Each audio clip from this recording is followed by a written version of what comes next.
రాజకీయాల్లోనే ఎన్టీఆర్ చిరస్మరణీయుడిగా నిలిచారన్న బాలకృష్ణ 2014 ఎన్నికల గురించి మాట్లాడడం అప్రస్తుతమన్నారు.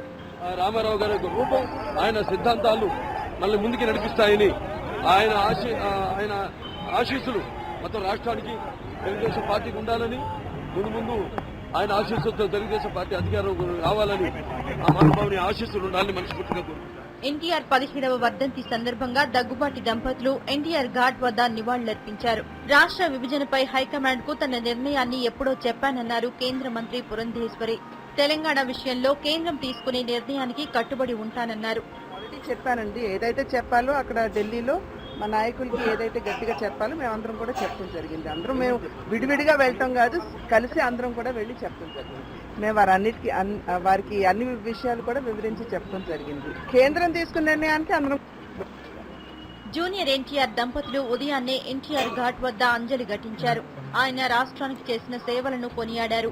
టీడీపీ అధ్యక్షుడు చంద్రబాబు చేస్తున్న వస్తున్న మీకోసం పాదయాత్ర ద్వారా పార్టీకి బలం పెరిగిందన్నారు. వచ్చే ఎన్నికల్లో పార్టీ ఘన విజయం సాధిస్తుందన్నారు.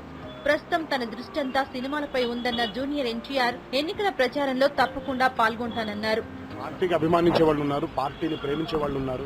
మామయ్యకి తాతయ్య గారి ఆశీర్వాదం ఉంది, ఆ దేవుడు ఆశీర్వాదం ఉంది. తప్పకుండా ఆయన చేసే పాదయాత్ర సక్సెస్ అవుతుందని, ఇంకా సక్సెస్ అవుతుందని, పార్టీకి బలం చేకూరుస్తుందని నా అవసరం ఉంటే తప్పకుండా నేను ఎలక్షన్స్ లో వచ్చి పార్టిసిపేట్ చేస్తాను. అంతేగాని నేను రాజకీయాల్లో పోటీ చేయడానికి నా వయసు కాదు. టీడీపీ అధ్యక్షుడు చంద్రబాబు చేస్తున్న పాదయాత్రలను ప్రజలు ఎవరూ విశ్వసించారన్నారు లక్ష్మీ పార్వతి. ఎన్టీఆర్ 17వ వర్ధంతి సందర్భంగా ఎన్టీఆర్ ఘాట్ వద్ద ఘనంగా అంజలి ఘటించారు. ఎన్టీఆర్ ఆశయాలను కొనసాగిస్తున్న వారే ఆయనకు నిజమైన వారసులన్నారు లక్ష్మీ పార్వతి. ఒక గొప్ప నాయకుడు ఆదర్శాలని ఆయన అడుగుదాడల్లో నడవడానికి వచ్చే ఏ మహానుభావుడైనా సరే ఆయన వారసులు అవుతారు తప్ప ఈ రోజు ఎన్టీఆర్ గారికి వారసులంటూ ఈ రాష్ట్రంలో ఎవ్వరూ లేరని నేను చాలా నిర్బంధంగా చెప్తా ఉన్నాను. ఎన్టీఆర్ తెలుగు వారికి ఆదర్శనీయుడన్నారు కళ్యాణ్ రామ్. క్రమశిక్షణకు మారుపేరుగా నిలిచారని కొనియాడారు. సంక్షేమ పథకాలతో ప్రజలకు చేరువయ్యారన్నారు కళ్యాణ్ రామ్. ఎన్టీఆర్ వర్ధంతి సందర్భంగా ఎన్టీఆర్ ఘాట్ వద్ద నివాళులర్పించారు. చాలా మంచిగా